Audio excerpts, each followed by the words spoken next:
This episode of Writing Excuses has been brought to you by our listeners, patrons, and friends. If you would like to learn how to support this podcast, visit www.patreon.com/writingexcuses. Season 19, Wildcard. This is Writing Excuses.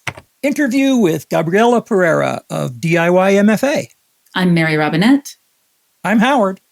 I'm Erin, and we are joined today, as the title says, by Gabriela Pereira. It's so lovely to have you here.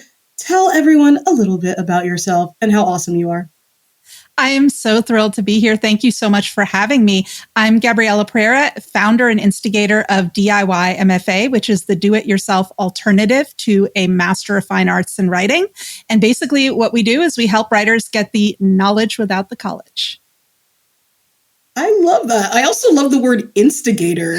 I'm kind of curious where you came up with that before we get into the actual bulk of it. How did you decide to make yourself the instigator, or were you simply born this way? I have always been a little bit of a rebel, so there's definitely that. But the term instigator came from the fact that when I started the company DIY MFA, it felt really presumptuous to call myself the founder. Like founder felt so imposing and big.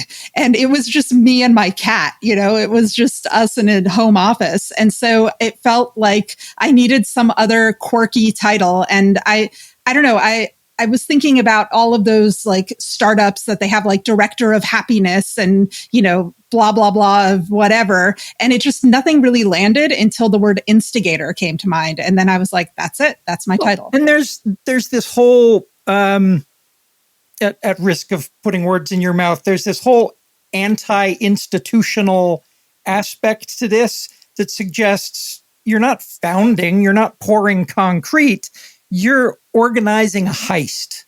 Yes, I love that. Exactly. It's a heist of knowledge. I was about to say the heist of writing craft and knowledge. So, okay, let's just like ride this analogy into the sunset. So I'm curious, like, if people are trying to do their own writing heist away knowledge from, the MFAs of the world or from places like your blog and your podcast or ours, like, how do you suggest people go about it? Like, how do you put together a writing program for yourself? So maybe the best way to answer this is by explaining how I came up with the DIY MFA curriculum. So DIY MFA has 3 pillars: write with focus, read with purpose, build your community. And when I first came up with the idea of DIY MFA, this was actually on the heels of getting my traditional MFA. I studied a lot of different programs. I went online and looked at like the application requirements and the different curricula, descriptions and whatnot of different writing programs out there, MFA programs and other programs as well. And 3 themes kept coming up again and again and again. One is that you have to write a lot. Otherwise, what's the point of being in a writing program? The second one is you have to read a lot because that's how you learn how to write better. And the third one was you have to have a community. There has to be some exchange of knowledge. And so that's where the sort of big 3 of DIY MFA came from, was you have to have these 3 components: writing, reading, and community. And you can have them in different variations. You can have different amounts of them, but you need to have all 3. You can't just have 2 or 1 of them, because then you're not going to have a well-rounded education. In the mid to late 90s, Anders Ericsson introduced us all to the concept of focused practice. Yes. Which was this idea that we all need to practice at whatever we're doing in order to gain mastery in the domain. But if you don't focus your practice on the things that you're bad at, all you are practicing is the same set of shortcuts for getting the job done. And I've had, I didn't call it write with focus, but I've had that principle in my head for close to 20 years now, because being a web cartoonist, there was no educational program for that. Exactly. And, I think a lot of writers, when they first start out, they're kind of just trying all sorts of different things, right? They don't really have a focus. They're just writing. And that's perfectly fine when you're first starting, because that's how you figure out what you like and what your tastes are. But at some point you need to double down, and what you said is exactly right. You need to be practicing the skills that you're not as strong at, because if you're practicing the skills that you're already good at, you're going to get a lot better at those, but you're not going to build new skills. You're not going to build a well-rounded craft. One of the questions that I get asked a lot, and I'm never really happy with the answers that I'm giving back, is how do you know what you don't know? Like when you're trying to practice your craft, when you're trying to improve, how do you identify the parts where you're not good at it yet? And even the parts where like you don't know that there's a thing that you could improve. That's a really great question, because right? It gives me trouble too. It's really hard, because it's like in design. I have a background in design, and in design, it's like looking at negative space. You're looking at the things that aren't there, as opposed to looking at the things that are there, which are much easier to spot. It's a lot harder to see the things that aren't there. I mean, I know that when I work with students and with writers, it really is a sort of an instinctive thing. Like I read their work, and then from reading their work, I'm able to identify, the way I explain it to my, to writers I work with is I'm looking for patterns. I'm looking for repeated things that are maybe glitching them up a little bit and giving them a harder time. And then those are the things that we try to unpack and unravel when we practice. I think that's one reason why having all three pillars makes a lot of sense, because the reason reading is important, other than, it's fun and we love it, is to see patterns that you're not using that somebody else is. In the same way that if you were robbing a bank, you might say, I went in fine and did X, but this other group also blew up the vault. I would have never thought to do that. Maybe explosives is something I need to include in my next heist. I never would have included it before, but now it's there. And I think you can do that same thing with like somebody's explosive writing, like the way that they put action on the page is something you never would have thought of before, or the way that they use language. And so that's why I would assume like the reading part is just as important as the writing part is. Absolutely. And the key really is understanding how to read with a writer's perspective, because I think a lot of times we're reading for pleasure, and reading for pleasure is great. I do it all the time, but it's not the way that you really delve into the texts. You have to really read with an eye toward how is the writer doing this? And then how can I borrow that or steal that and, make it my own and turn it into something. But we have to be thinking about that how. We can't just be thinking about like what's going on in the story, who are the characters, things like that. That's all well and good if you're reading for pleasure, but it's not going to take you anywhere in terms of improving your craft. What are some of the things that when you're teaching someone to, I call it interrogating the text. But when you're thinking about it from specifically a writer standpoint, what are some of the things you're asking someone to read for? So the thing to understand is we have to understand how reading works, right? So there's basically 3 levels of reading. And I think of it as like the reader is like a swimmer in the ocean, and the ocean is the book. So when you're swimming in the ocean, most of the time you're going to be on the surface because that's where the air is, right? So you're swimming along the top layer, and that's what I call the what layer. It's the layer where you're asking like, what are the characters doing? What's going on? It's all the logistical stuff that's happening in the story. And that's what we're reading for when we read for pleasure. Then there's like a layer beneath that, sort of a middle layer. That's like the equivalent of, let's say you're swimming and you notice there's a reef and it's like 8 feet below you and there's some really cool fish swimming around and you want to get a closer look. So you take a deep breath and you go a little bit deeper and you swim around and you check out the fish and then you come back up to the surface, right? And that's the why layer. That's the layer that we learn to read at when we're in an English class or in a literature class. That's the layer where we're doing interpretation and we're trying to figure out, like, why did the author write this text? Why does it have meaning? Why is it important? All of those things. But then there's the third layer, and that's the layer at the very bottom of the ocean, at the ocean floor. And that's when you spot like that little sparkly object, that little piece of treasure. And you decide, okay, I'm going to take a huge gulp and I'm going to swim all the way to the bottom and I'm going to grab that thing and bring it back with me to the surface. That's the how layer. That's the application layer. That's the layer where you're really thinking about, like, how can I do this too? How can I make this work? And how did the author make it work on the page?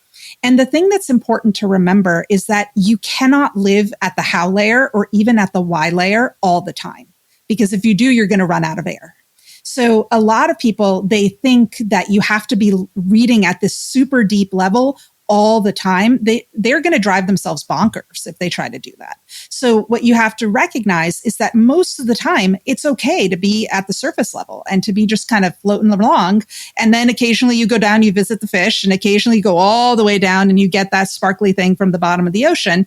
But that's only for like specific passages, for specific sections of what you're reading. You're not going to try to do that for an entire, 300, 400 page book, because you're going to lose your mind. I love that metaphor, and at risk of overextending it, because that's my whole shtick. When the surface is smooth versus when the surface is choppy, well, what changed? Well, those are the layers above where you're reading. Flying is really hard, but in order to understand what's happening on the surface of the ocean, we have to understand what the atmosphere is doing. We have to understand sunlight. We have to understand a bazillion things. And no, you can't swim up. Exploring these things is really difficult, but they all come together to build that experience of the surface that you are swimming across. Absolutely. And that also ties into what a lot of recent research has been finding, is that reading really has this profound immersive experience that they almost call it like a life simulator, that like when you're reading, you're experiencing an emotion in the same way or in a similar way to how you would have that emotion in real life. So like if the character's experiencing grief, you're going to feel that grief just as if you were having grief in your life. And so that sort of immersiveness also, I think, is part of like what you're saying, that like all of these conditions of what's happening on the surface are part of what like kind of pull us into the ocean and kind of immerse us in the experience. Wow. I feel like I understand reading in a way that I didn't like 5 minutes ago, and want to hear more about this, but also from like a writing perspective. How do we translate all that fabulous reading knowledge, everything we've found beneath the surface, into writing? We're going to have to do that after we take a break for our thing of the week. Hey friends, the 2025 retreat registration is open. We have 2 amazing writing retreats coming up, and we cordially invite you to enroll in them. For those of you who sign up before January 12th, 2025, how is that even a real date? We're off.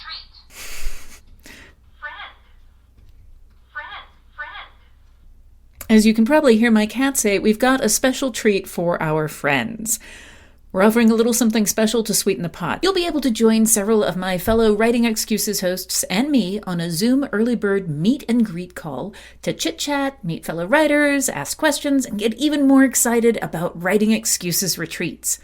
To qualify to join the early bird meet and greet, all you need to do is register to join a Writing Excuses retreat, either our Regenerate retreat in June or our annual cruise in September 2025. Just register by January 12th. Learn more at writingexcuses.com/retreats.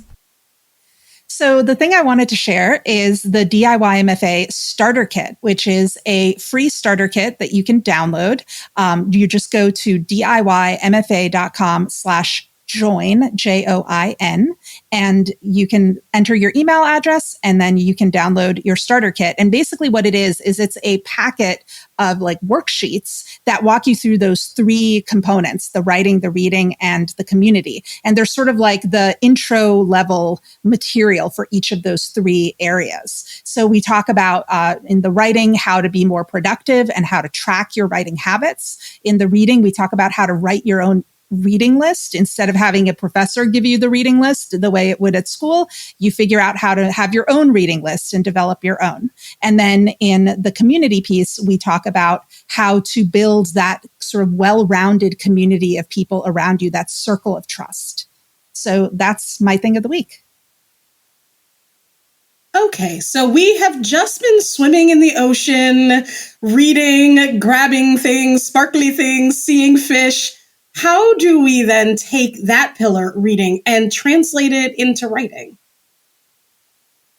That's a really good question because so much of it is like instinctive for me. Like sometimes it's hard to break down like how I do things that are just sort of happening.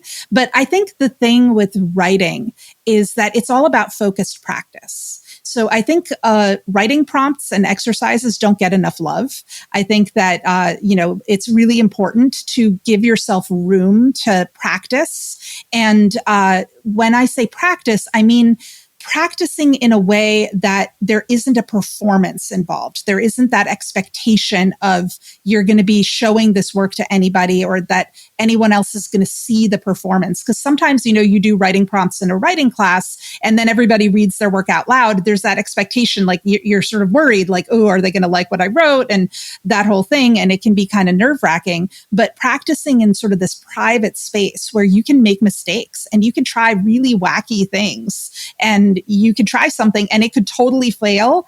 And then you try something else and maybe it works the second time or the third time. But I think doing that incremental practice is really important.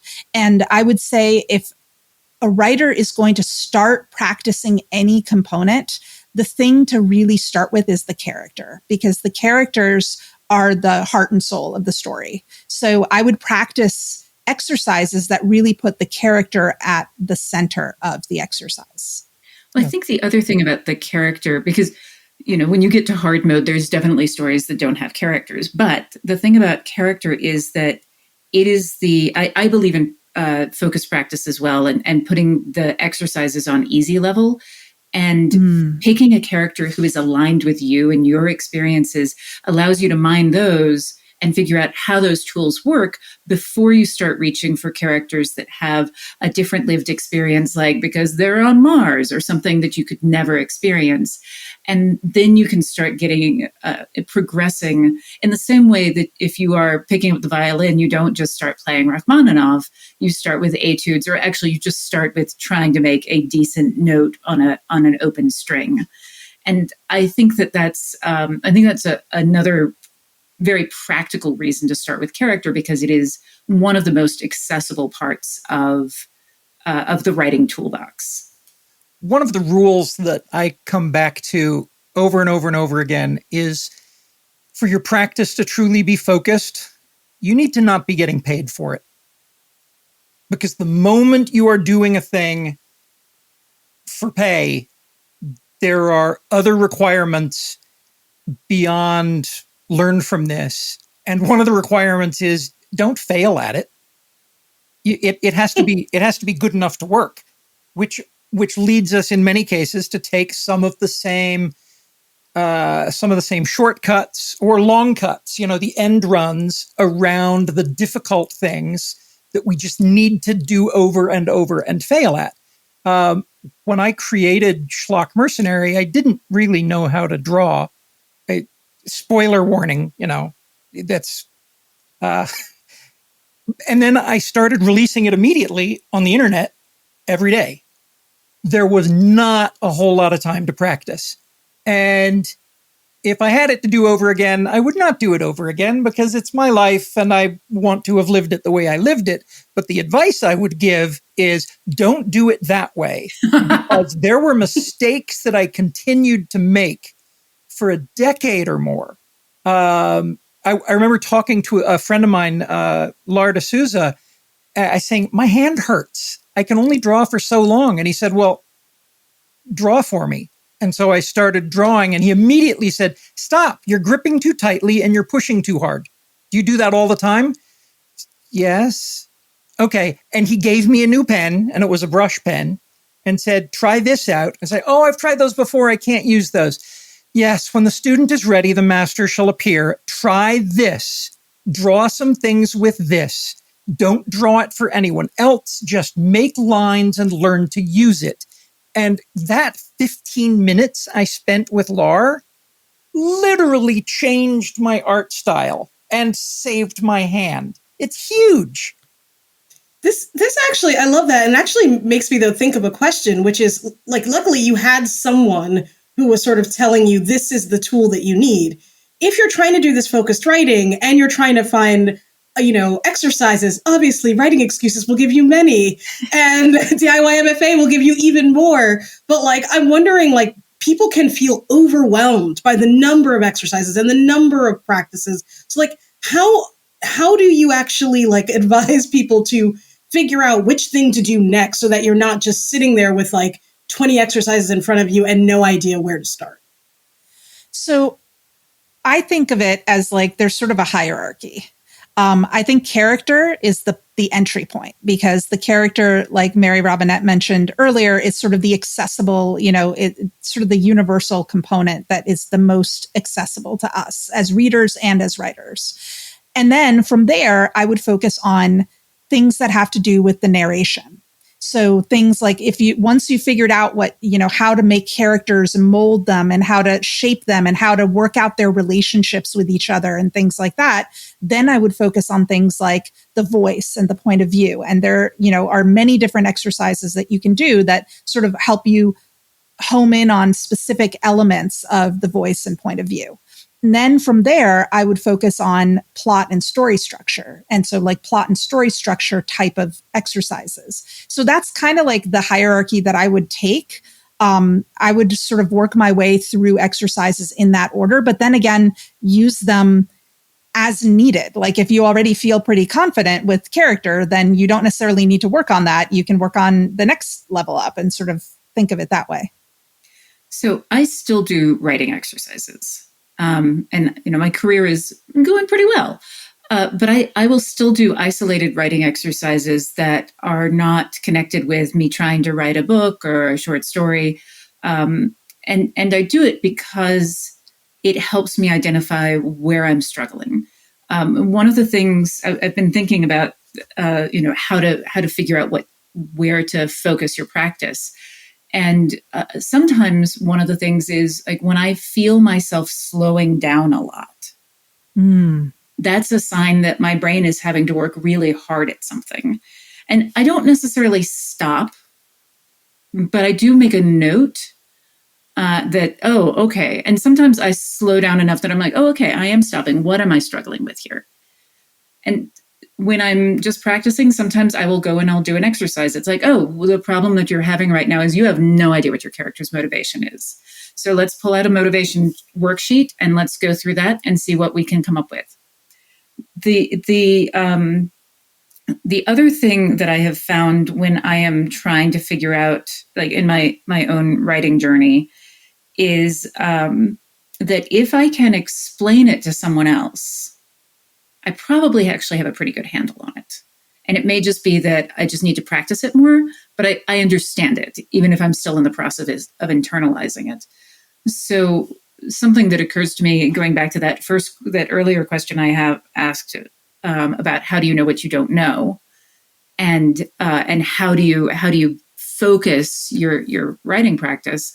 Like if you take a class or go through something with DIY MFA, or you listen to the podcast, find a writing friend and say, I want to teach you the thing that I just learned.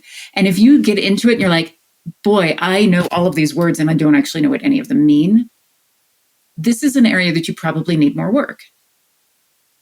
And that's the lesson that I took away from my experience with LAR, was that I'd been doing this for 15 years, and community was the piece that I had been missing. I needed to have somebody who was much better at doing what I was doing watch me do it for 30 seconds in order to correct something.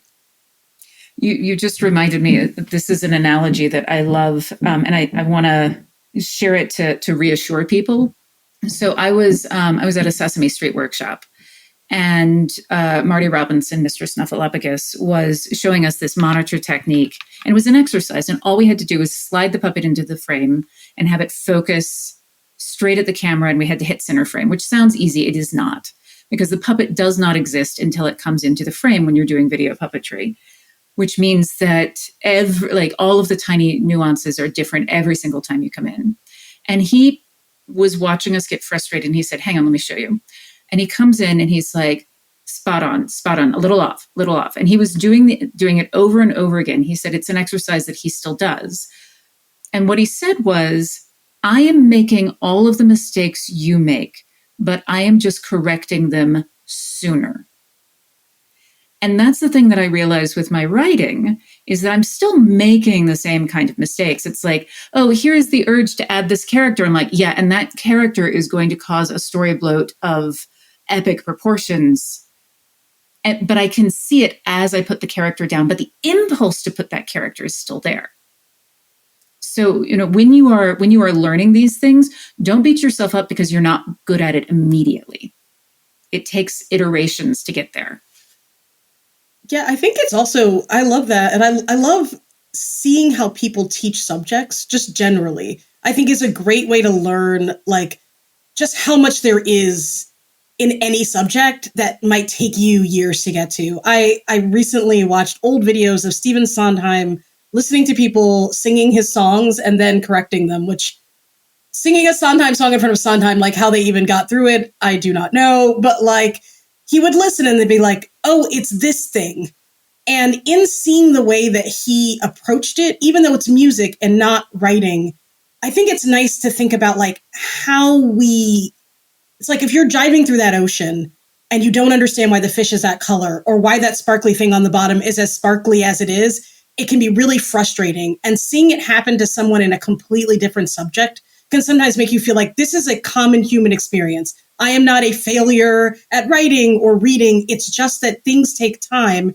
And sometimes you just need to learn a little bit from other people who have been in the ocean longer or are used to that fish or put that sparkly thing down there in order to understand what they're doing. And so when I feel frustrated with not knowing what to do next, sometimes I look at just a completely different field and go, everyone's having this problem. Everyone has these challenges. Now I feel like maybe I can attempt to tackle them in the area that I'm in, which is writing. Perhaps on that note, would be a good time to have our exercise, which will get you started in the subject that we're dealing with, which is writing. I believe you have our homework for the week, Gabrielle.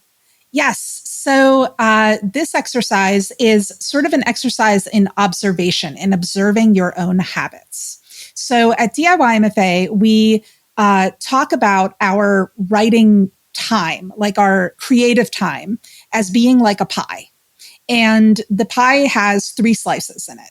1 slice is for writing, 1 slice is for reading, and 1 slice is for community. Now, these slices can vary in terms of their size. You might have half of your pie be writing and like a tiny little sliver is community and then the rest is reading.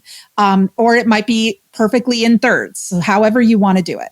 But what I would recommend is like, look at your patterns, like look at your habits, take a week or 2 weeks. And at the end of every day, just draw a little circle and map out like how much of that circle did you spend doing writing? How much did you spend doing reading? How much did you spend in community with other writers? And do that over the course of 1 or 2 weeks, just like a quick little doodle at the end of each day.